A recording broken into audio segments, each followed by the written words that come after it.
Quite a week in Washington, so let's take a look at all that with Sabrina Siddiqui, a political reporter with The Guardian. Sabrina, good morning. Good morning. Let's start with the attack on Syria. And what kind of response is that getting in Congress on both sides of the aisle?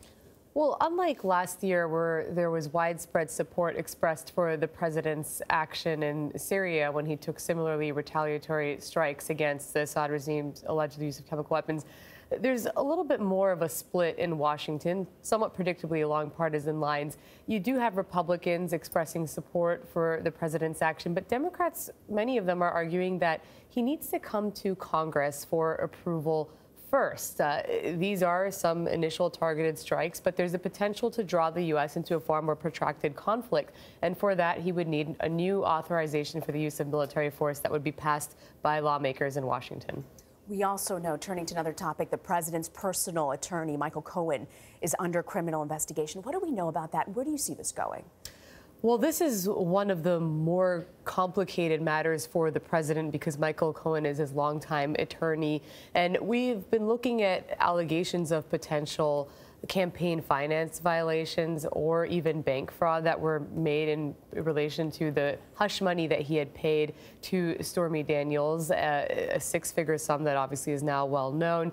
There is also an investigation into his business dealings, including a taxi medallion business here in New York. I think more importantly, the question is, where does the president factor into this? He was on the phone with Michael Cohen just yesterday, and if Michael Cohen is under criminal investigation, he could be under surveillance. And so what conversations has the president had, and what legal peril could that expose the president to at a time when he is already, of course, contending with the separate special counsel investigation into Russian interference in the U.S. election? New York Times is reporting this morning that aides to the president see this as a greater threat to the president than the Mueller probe.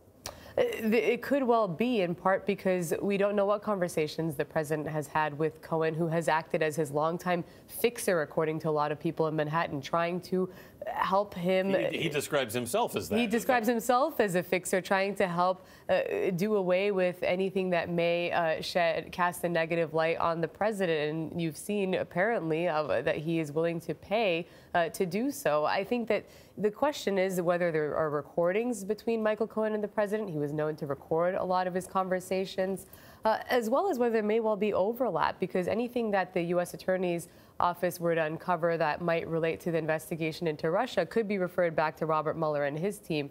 And so this could be a lot more complicated, even if it seems like two separate issues in this moment. What do you make about the pardoning of Scooter Libby? What do you think the message is here that he's trying to send?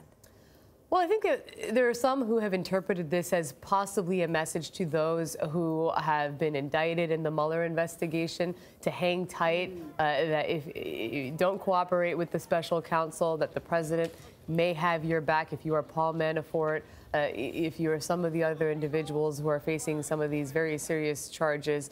I think that there was also a little bit of a nod to James Comey, an effort to poke him maybe a little bit, because he was the Deputy Attorney General who appointed the special counsel at the time who prosecuted Scooter Libby. There is, of course, this escalating war of words with Comey and the release of his book. So the timing is very suspect, especially if you look at a lot of the harsh words the president has had against the former FBI director.